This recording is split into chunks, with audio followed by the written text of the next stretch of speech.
भारत माता की मातरम नीतरम जय श्री राम।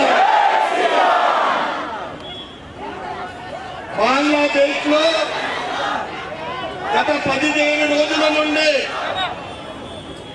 హిందువులపై జరుగుతున్న అఘాయిత్యాలు, దాడులు, హిందూ మహిళలపై మానభంగాలు, హిందూ దేవాలయాల ధ్వంసము, వారి నిజ స్వరూపం నిజంగా చెప్పాలంటే వారి రాక్షసత్వం ఏదైతే హిందువులకు వ్యతిరేకంగా ఉందో ఇది బయటపడుతూ ఉంది. దానికి నిరసనగా బంగ్లాదేశ్ లోని హిందువులకు మద్దతుగా ఈనాటి క్యాంటీన్ ర్యాలీని విజయవంతం చేసిన ప్రతి ఒక్కరికి కూడా పేరు పేరున ధన్యవాదాలు. అదేవిధంగా విభాగ్ ప్రచార్ గారికి ప్రత్యేకమైన ధన్యవాదాలు చెప్పుకుంటూ దీంట్లో పాల్గొన్న ప్రతి ఒక్కరికి కూడా ఏదైతే బంగ్లాదేశ్ లో మనం చూస్తా ఉన్నాం వాస్తవంగా ముస్లింల నిజ స్వరూపమే అది. భారతదేశంలో కూడా మనము ఒక జాతీయ పార్టీ కానీ మమతా బెనర్జీ అటువంటి సెక్యులర్ పార్టీ అని చెప్పుకునే పార్టీ కానీ వారు ఎప్పుడు కూడా హిందువుల పైన విషం చిల్లుతూ ఉంటారు, విషం ప్రయోగిస్తూ ఉంటారు. ముఖ్యంగా మన లోక్సభలో చూసినాం హిందువులు అంటే ఉగ్రవాదులు, హిందువులు అంటే అబద్ధం మాట్లాడాలనేది ఆ రాహుల్ గాంధీ చెప్తా ఉంటాడు. ఎంత ద్వేషమో మనకి దీన్ని బట్టి అర్థమవుతా ఉంది. వాళ్ళకు మళ్ళీ 370 ఆర్టికల్ ఏదైతే కశ్మీర్ లో రద్దు చేయబడిందో మళ్ళీ వాళ్ళు అమలు చేస్తారంట. ఎన్ఆర్సీకి మద్దతు ఇయ్యరు, సిఐటికి మద్దతు ఇయ్యరు. ప్రపంచంలో హిందూ దేశం ఏకైక దేశం భారతదేశం. క్రిస్టియన్ దేశాలు 150 ఉన్నాయి, ముస్లిం దేశాలు 50 పైన ఉన్నాయి. వాడు ఎక్కడ కూడా అక్కడ బతుకుతారు. హిందువులు ఎక్కడ బతకాల? కేవలం ఇక్కడ పాకిస్తాన్ లో కానీ బంగ్లాదేశ్ లో బజార్లో ఉన్నా అంటే ఎక్కడ దిక్కు దోచకుండా ఎన్ఆర్సీ, సిఏ, పౌరసత్వ సవరణ బిల్లుతో వీళ్ళు వ్యతిరేకిస్తారు, కాంగ్రెస్ పార్టీ వ్యతిరేకిస్తుంది. నిషేధించబడ్డ ఒక సంస్థకు 3 కోట్ల రూపాయలు అలాట్ చేసి అక్కడ ఆ కార్యక్రమం నిర్వహించడానికి వాళ్ళు అలాట్ చేసింది కాంగ్రెస్ ప్రభుత్వం 8 నెలల తెలంగాణ ఏర్పడిన తర్వాత. రాహుల్ బాబాకు ఆఫ్ఘనిస్తాన్ లో ఉన్న బాబరీ సమాధి దగ్గరికి పోవడానికి సమయం ఉండదు కానీ అయోధ్య రామ మందిరం రావడానికి సమయం ఉంటుంది. ఇది వాళ్ళ నిజ స్వరూపము. ఈరోజు బంగ్లాదేశ్ లో మనము ఐక్యమత్యగా లేకుంటే కనువిప్పు కలగకుంటే మళ్ళీ మన దగ్గర కూడా, ఎందుకంటే భారతదేశం ఎప్పటికైనా బాధి అంటారు. తప్పకుండా ఎప్పుడు ఎక్కడ జరిగినా కానీ ఇదే విధమైన ఐక్యత మన హిందువుల మీద ఎవరు మన చుట్టాలు కాదు, ఎవరైనా కానీ మనం ఐక్యమత్యంగా మన హిందూ జాతిని, హిందూ ధర్మాన్ని కాపాడుకున్నారని అందరికీ తెలియజేస్తూ మరొకసారి ఈ కార్యక్రమంలో ముఖ్య అతిథులు చేసిన విభాగ్ ప్రచార శివకుమార్ గారికి మరియు అందరికీ కూడా పేరు పేరున ధన్యవాదాలు కృతజ్ఞతలు చెప్పుకుంటూ బంగ్లాదేశ్ లో హిందువులకు మద్దతుగా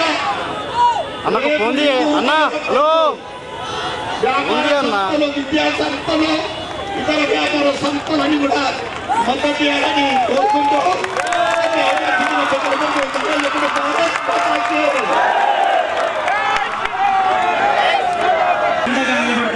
ఇప్పుడు గౌరవ హిందూ విభాగ్ ప్రచారక్ శ్రీ శివకుమార్ జీ 10 నిమిషాలు తమ యొక్క సందేశం అందజేస్తారు.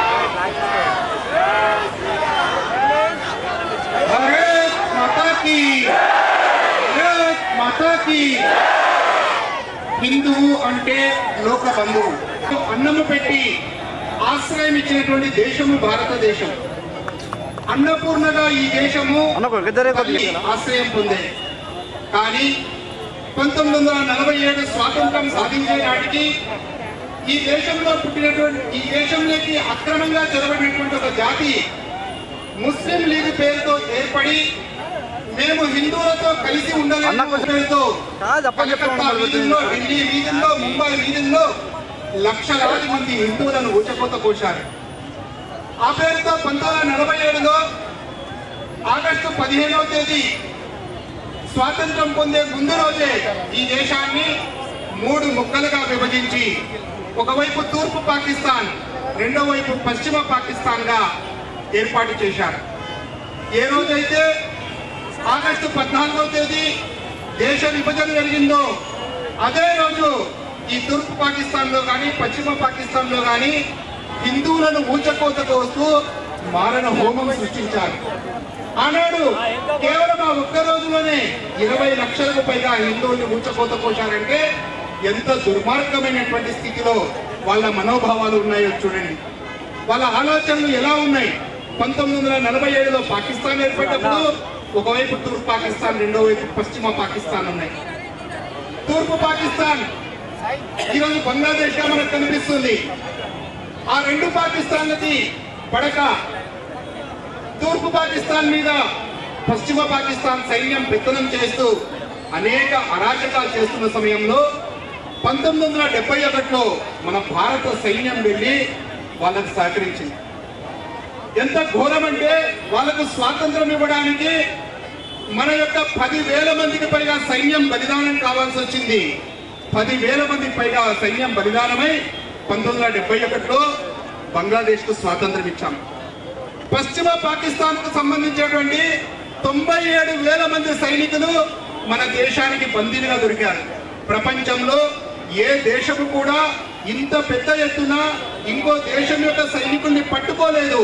ప్రపంచంలో కేవలం ఒకే ఒక దేశం భారతదేశము 97,000 మంది సైనికులను బంధించింది. ఇది ప్రపంచంలో ఒక అద్భుత విజయము.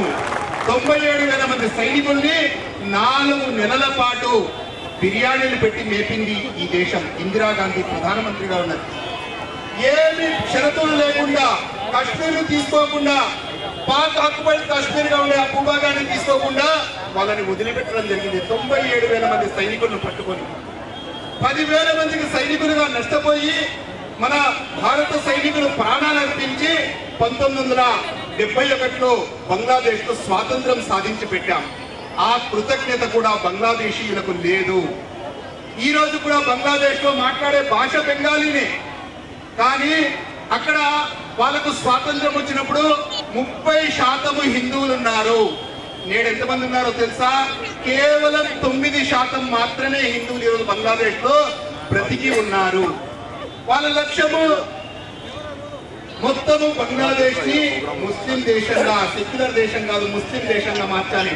ఈ 9% హిందువులు కూడా తరిమి కొట్టి సంపూర్ణంగా పాకిస్తాన్ లాగా బంగ్లాదేశ్ కూడా కట్టర్ పక్కా ముస్లిం దేశం కావాలనే లక్ష్యంతో రిజర్వేషన్ లోనే ఒక బూటకపు మాట చెప్పి ఈరోజు మారణ హోమం సృష్టిస్తున్నారు. ఎంత ఘోరంగా అంటే మన స్త్రీల మీద అత్యాచారాలు, మన దుకాణాలు లూటీలు జరుగుతున్నాయి, హిందువులని చంపేస్తున్నారు. అసలు అడిగే దిక్కు లేదు. ఈ రోజు ప్రపంచంలో ఎక్కడ ఏ చిన్న సంఘటన జరిగినా, హమాస్ లో జరిగినా, పాలస్తీనా జరిగినా ప్రపంచంలో మానవ హక్కుల సంఘాలు ఎన్నో మాట్లాడుతుంటాయి. కానీ ఈరోజు బంగ్లాదేశ్ గురించి ఏ ఒక్క దేశము, ఏ ఒక్క మానవ హక్కుల సంఘాలు మాట్లాడటం లేదంటే హిందువులంటే ఎంత చిన్న చూపే చూడండి. అక్కడే కాదు, కేవలం భారతదేశంలో కూడా పాలస్తీనాలో హమాస్ లో రక్తపాతం జరిగితే సేవ్ పాలస్తీనా అని చెప్పి ఈ దేశంలోని అన్ని పార్టీలు వాళ్ళు ఉద్యమాలు చేశారు. మరి పక్కనే ఉన్న బంగ్లాదేశ్ లో వేలాది మంది హిందువులను చంపేస్తుంటే ఈరోజు సేవ్ హిందూస్ అని చెప్పి ఒక్క పార్టీ అయినా మాట్లాడిందా? ఎంత దౌర్భాగ్యం! ఈ దేశంలో ఉన్న పార్టీలు కేవలము ఓటు బ్యాంకు రాజకీయాల కోసం కేవలం మాట్లాడితే తమ ఓటు ఎక్కడ పోతుందో, ముస్లిం ఓటు ఎక్కడ పోతాయి అనేటటువంటి ఓటు బ్యాంకు రాజకీయం కోసము ఈ రోజు ఈ పార్టీలన్నీ ఆలోచిస్తున్నాయి. అంటే వాళ్ళకి హిందువుల మీద ప్రేమ లేదు, హిందువుల ఓట్లు కావాలి, హిందువుల మీద ప్రేమ లేదు, హిందువుల రక్షణ లేదు. హిందువులు ఎక్కడైతే మైనారిటీలు అవుతున్నారో అక్కడ బ్రతకలేనటువంటి పరిస్థితి. ఎక్కడో బంగ్లాదేశ్ కాదు, మన పశ్చిమ బెంగాల్లో కూడా హిందువుల యొక్క పరిస్థితి అదే. అక్కడంతా కూడా రోహింగ్యా ముస్లింలు, బంగ్లాదేశ్ నుంచి వచ్చినటువంటి 2 కోట్లకు పైగా అక్రమ చొరబాటుదారులు. ఈరోజు దేశంలో బంగ్లాదేశ్ నుంచి కానీ వచ్చేటువంటి రోహింగ్యా ముస్లింలు 5 కోట్ల మందికి పైగా భారతదేశంలో ఉన్నారు. అందుకే ఈ దేశంలో సిఏఏ అమలు కావాలి, ఎన్ఆర్సీ అమలు కావాలి అని మన ప్రధానమంత్రి ప్రయత్నం చేశారు. కానీ దీన్ని సాగనీయడం లేదు. ప్రపంచంలో ఏ దేశ ప్రజలకైనా ఆ దేశం యొక్క పౌరసత్వ రిజిస్టర్ ఉంటుంది. కానీ దురదృష్టం ఏంటంటే భారత ప్రజలకు పౌరసత్వ రిజిస్టర్ లేదు. ఎవరైనా వచ్చి ఈ దేశంలో ఉంటున్నారు. దౌర్భాగ్యం ఏంటంటే వాళ్ళందరికీ మనం ఆశ్రయం కల్పిస్తూ మన చావును మనమే కొని తెచ్చుకుంటున్నాం. గుర్తుంచుకోండి, ఈ రోజు ఈ దేశంలో అక్రమంగా చొరబడి వాళ్ళ యొక్క కార్యకలాపాలు చాప కింద నీరులా తయారు చేస్తున్నారు. షేక్ హసీనా బంగ్లా ప్రధానమంత్రిని దించేస్తే ప్రాణాలు అరచేత పెట్టుకొని భారత్ కు పారిపోయి వచ్చిందామె. ప్రపంచంలో 57 ముస్లిం దేశాలున్నాయి. ఒక్కటంటే ఒక్క ముస్లిం దేశం కూడా షేక్ హసీనాకు రక్షణ కల్పించలేకపోయాయి. మళ్ళీ వాళ్ళకి భారతదేశం మాత్రమే ఆధారమైంది. ప్రపంచంలో ఎక్కడైనా సరే ఎవరైనా సరే శాంతియుతంగా బ్రతకాలంటే అది భారత్ లో మాత్రమే సాధ్యమవుతుంది. ప్రపంచ శాంతిని కోరేది, శాంతియుతంగా కోరేది, సర్వే భవంతు సుఖినః అని చెప్పేది ప్రపంచంలో ఏకైక ధర్మం హిందూ ధర్మం. కాబట్టి హిందూ సమాజము సంఘటితంగా లేకపోతే, కలిసికట్టుగా లేకపోతే కేవలం భారత్కే కాదు ప్రపంచానికే భవిష్యత్తు ఉండదు.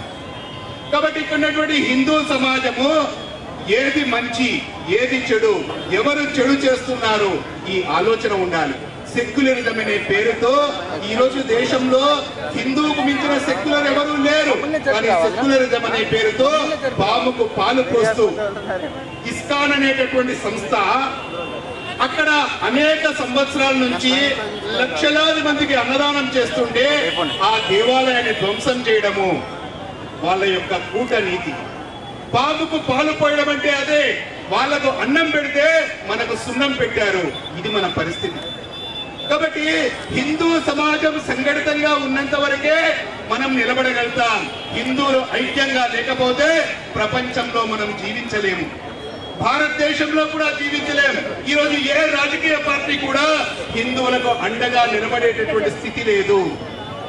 కాబట్టి హిందువులు సంఘటితంగా ఉండి ఈ దేశాన్ని రక్షించుకోవాలి. ఇందూరు పట్టణంలో కూడా మనమంతా సంఘటితంగా ఉండాలి. మనం ఎవరికి ఏ చెడు చేయము. మన మనస్సులో ఎక్కడా చెడు ఉద్దేశాలు లేవు. చెడు చెయ్యని వాడు హిందువు. లోక కళ్యాణాన్ని కాంక్షించేది హిందువు. కానీ ధర్మాన్ని రక్షించుకోవాల్సింది కూడా హిందువే. కానీ హిందూ సమాజము హిందువులు కలిసికట్టుగా నిలబడి ఈ దేశాన్ని రక్షించుకోకపోతే మనకు భవిష్యత్తు లేదు. మన దౌర్భాగ్యం ఏంటంటే ఈరోజు రోహింగ్యా ముస్లింలు వస్తే ఆశ్రయం కల్పించేది మనమే.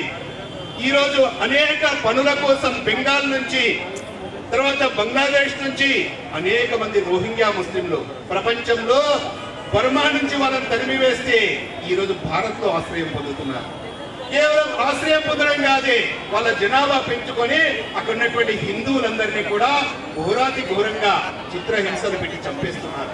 కాబట్టి ఈ స్థితి మారాలంటే ఇందూరు పట్టణం అంటే అది హిందువులకు అడ్డ. హిందువులందరూ సంఘటితంగా ఉండి రేపు రాబోయేటటువంటి బంగ్లాదేశ్ లాంటి పరిస్థితులు భారత్ లో కూడా తలెత్తే అవకాశం ఉంది. వాటన్నింటినీ మనం కలిసికట్టుగా ఎదుర్కోవాలి. మనమంతా కలిసి నిలబడాలి. మనమంతా కలిసి నిలబడితే మనల్ని ఏ శక్తులు కూడా ఏమీ చేయలేవు. ప్రపంచంలో అనేక దేశాలు ఈ దేశం మీద తమ యొక్క ఆఘాతాలు, తమ యొక్క శక్తిని ప్రదర్శించి ఈ దేశాన్ని నాశనం చేయాలనుకున్నా ఎవ్వరూ ఏమీ చేయలేకపోయారు. కారణం ఏంటంటే ఈ దేశంలో హిందూ సమాజం కలిసికట్టుగా ఉంది. ఎప్పుడైతే హిందూ సమాజం ఐక్యతతో ఉంటుందో ప్రపంచంలో ఈ జాతిని ఎవ్వరూ ఏమీ చేయలేరు. ఎప్పుడైతే హిందూ సమాజం బలహీనపడుతుందో అప్పుడు బ్రతకడం కష్టమవుతుంది. కాబట్టి మనమందరం హిందూ సమాజం ఏదైనా సమస్య వస్తే కలిసికట్టుగా నిలబడి ఆ సమస్యను పరిష్కరించుకోవాలి. ఇందూరు పట్టణంలో అలాంటి చైతన్యాన్ని నింపి మనమందరం రేపు జరగబోయే బంద్ను కూడా స్వచ్ఛందంగా విజయవంతం చేయాల్సినటువంటి అవసరం ఎంతైనా ఉంది. రాబోయే రోజుల్లో కూడా హిందూ సమాజం ఈ విధంగానే సంఘటితంగా ఉంటూ మన దేశాన్ని, మన ధర్మాన్ని రక్షించుకోవాల్సినటువంటి ఆవశ్యకత ఎంతైనా ఉంది. కాబట్టి ఈ రక్షాబంధన్ మనం రాఖీ కట్టుకుంటున్నామంటే హిందూ ధర్మాన్ని రక్షించడం కోసము, నేను నీకు రక్ష, నీవు నాకు రక్ష, మనం ఈ దేశానికి ధర్మానికి రక్ష అనుకుంటూ ఈ రక్షాబంధన జరుపుకోవాలి. బంగ్లాదేశ్ లో ఉండే హిందువులకి అండగా ఉండడం కోసం మనమందరం కూడా అలాంటి రక్షను ధరించి హిందూ సమాజాన్ని రక్షించేటటువంటి ఉద్దేశంలో ఇక్కడ ఉన్నటువంటి యువతులు, మహిళలు అనేక మంది ఈ ర్యాలీలో పాల్గొనడం ఆనందదాయకం. మన సంఘటిత శక్తిని భవిష్యత్తులో కూడా ఇలాగే చూపించాలని కోరుకుంటూ, మన ధర్మాన్ని రక్షించాలని కోరుకుంటూ ముగిస్తున్నాను. జై హింద్. స్వచ్ఛందంగా వ్యాపార సంస్థలు అన్ని కూడా పనిచేసి బంగ్లాదేశ్ లో స్థితిలో ఉన్నటువంటి హిందువులందరికీ మద్దతుగా నిలబడదాం. హిందూ జై హిందూ, భారత్ మాతా కీ.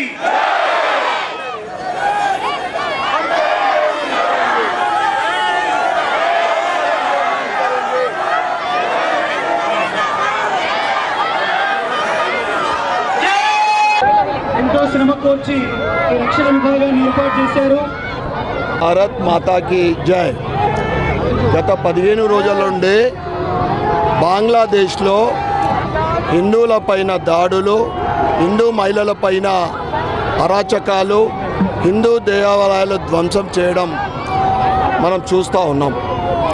1971లో ఏదైతే పశ్చిమ పాకిస్తాన్, ఈస్ట్ పాకిస్తాన్ ఉందో అప్పుడు వెస్ట్ పాకిస్తాను దాని మీద దాడి చేసి దాని ఆక్రమణ కోసం ప్రయత్నిస్తే 1971లో భారతదేశం మద్దతుగా ఉండి 10,000 మంది సైనికులు కోల్పోవడం జరిగింది.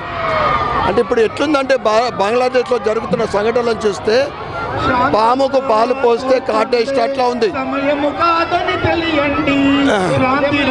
బంగ్లాదేశ్లో జరుగుతున్న సంఘటనలు ఎట్లుందంటే బంగ్లాదేశ్ వాళ్లకు మనం 1971లో స్వతంత్రం కోసం 10,000 మంది మన సైనికులు బలిదానంతో వాళ్ళకు స్వతంత్రం తీసుకొచ్చి పెడితే మనం అన్నం పెడితే ఇప్పుడు సున్నం పెడతా ఉన్నారు వాళ్ళు.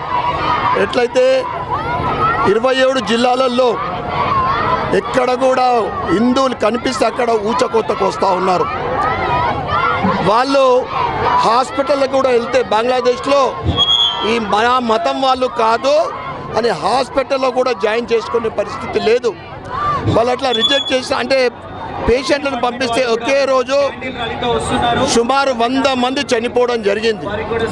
వారికి మద్దతుగా ఇందూర్ నగరంలో హిందూ ఐక్య వేదిక స్టేజ్ మీద ఈరోజు విశ్వ Hindu Parishad, Bajrang Dal, VHP, ABVP, Bharatiya Janata party మరియు హిందూ సంఘాలన్నీ కూడా ఐక్యంగా ఈరోజు రాజరాజేంద్ర చౌరస్తా నుండి కొవ్వొత్తుల ప్రదర్శన గాంధీ చౌక్ వరకు అద్భుతంగా నా భూతో నా భవిష్యత్ అనే విధంగా ఆ ర్యాలీ చేయడము ఇది హిందూ ఐక్యతకు, హిందూ సంఘటితకు సూచికగా నేను చెప్తా ఉన్నా. ఎప్పుడైనా కానీ ఇందూరు నగరము, ఇందూరు జిల్లా కాషాయానికి అడ్డ ఖబర్దార్ నేను చెప్తా ఉన్నా. ఇక్కడున్న ముస్లింలకు కూడా నేను హెచ్చరిస్తూ ఉన్నా, ఏదైనా తోక జాడిస్తే హిందువుల ఐక్యత మీకు తగిన శాస్తి కూడా చెప్తానని చెల్లిస్తాం. అదేవిధంగా కాంగ్రెస్ పాలస్తీనా గురించి మాట్లాడతారు, అసలు వేరే దేశాల గురించి మాట్లాడతారు. బంగ్లాదేశ్లో ఇప్పుడు హిందువుల మీద జరుగుతున్న దానికి ఏ ఒక్క కాంగ్రెస్ కానీ, మమతా బెనర్జీ కానీ, ఇతర సెక్యులర్ అని చెప్పుకునే దొంగ పార్టీలు ఎవరు కూడా బంగ్లాదేశ్లో హిందువుల మీద జరుగుతున్న దాడుల గురించి మాట్లాడేది. కేవలము హిందువులను రక్షించుకునేది మనం మీదనే బాధ్యత ఉంది. కనుక హిందువులందరూ కూడా ఐక్యంగా ఉండి భవిష్యత్తులో ఎటువంటి సంఘటన జరిగినా కానీ ఐక్యంగా ఉండి మనం చేపట్టే అవసరం ఎంతైనా ఉంది. ఈరోజు ఈ కార్యక్రమం విజయవంతం చేసిన ప్రతి ఒక్కరికి, మీడియా మిత్రులకు ప్రతి ఒక్కరికి ధన్యవాదాలు చెప్పుకుంటూ భారత్ మాతాకి జై, జై శ్రీరామ్.